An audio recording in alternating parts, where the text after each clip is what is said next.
Remember Moshi Monsters? Oh no, he didn't. We were wondering, Mr. Sing Song, do you know where we can find a blue? It's really important! Well, that used to be my favorite online game, an integral part of growing up for me, and my first real introduction to the internet. This video was originally going to be me logging back into Moshi Monsters 10 years later, but I was saddened to find that it has been shut down since December of 2019, and I never got to have a final look. Hi, my name's J-Trey, and I miss Moshi Monsters.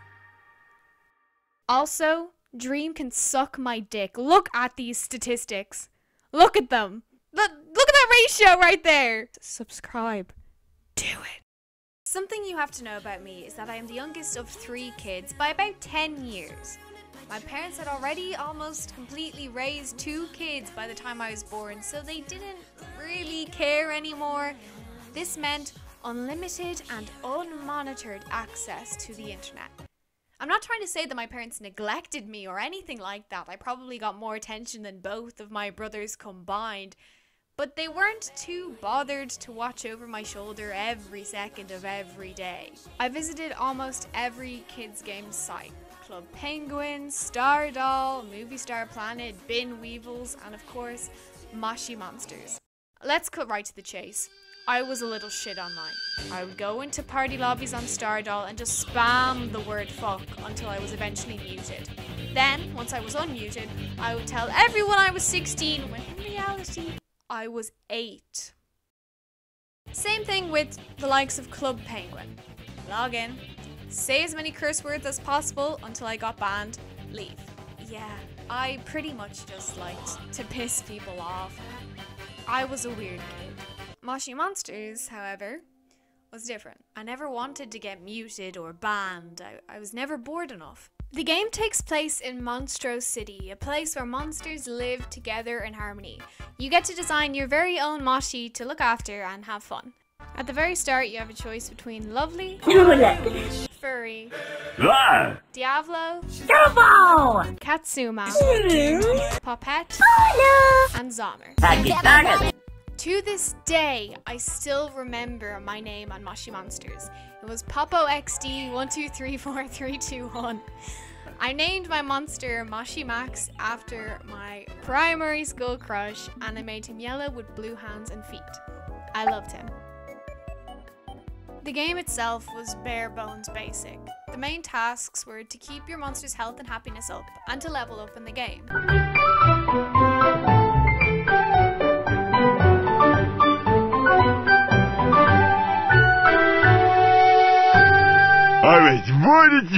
To level up, you needed XP, which you got from doing daily brain teaser challenges or playing minigames in Monstro City.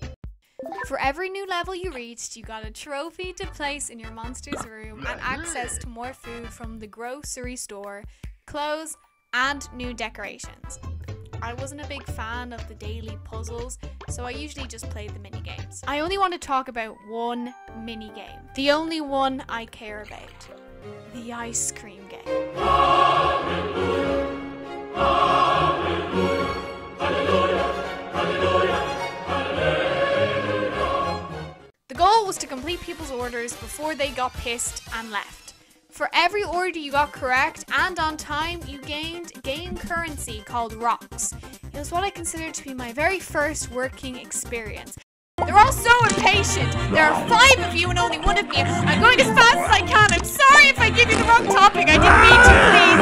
Don't spit on me. I have to make enough money or I'm going to be fired. I can't pay rent. I can't go back to the street. This is all I have. I didn't ask for chocolate carrots. Please don't call the manager. I can't take this anymore. I need... Also, wow, this game must have really sucked if you were colorblind, huh? Growing up, I spent every Saturday morning in Tesco getting the weekly food shop with my dad. I remember there was this wall of gift cards that they had, ranging from iTunes to Primark. They also happened to sell Moshi Monster membership cards at the time.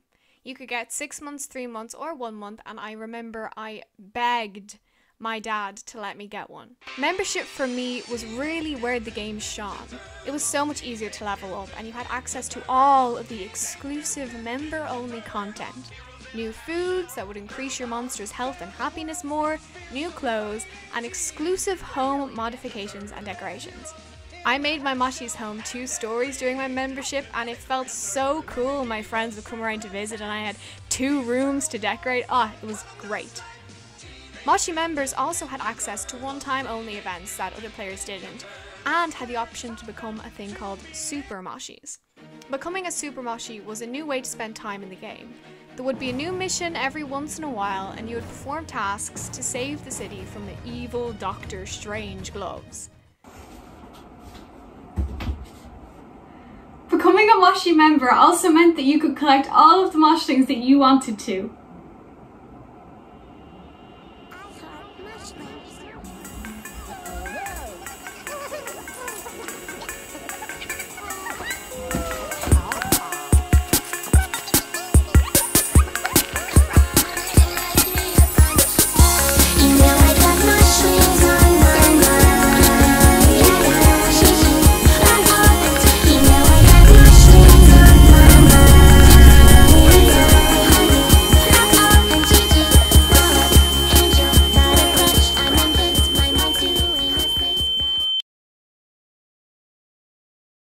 On that note, a lot of bops came from Moshi Monsters, okay? Don't think I forgot. Hey, you wanna stroke my hair?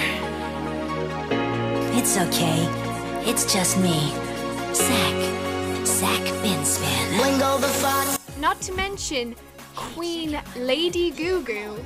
I'm Lady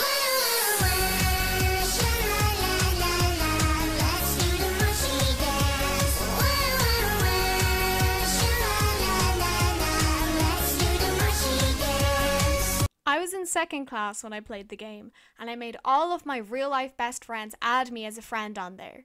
We used to use our pin boards to communicate, and I even got a girl who I would only see on holidays to add me so we could chat during the year.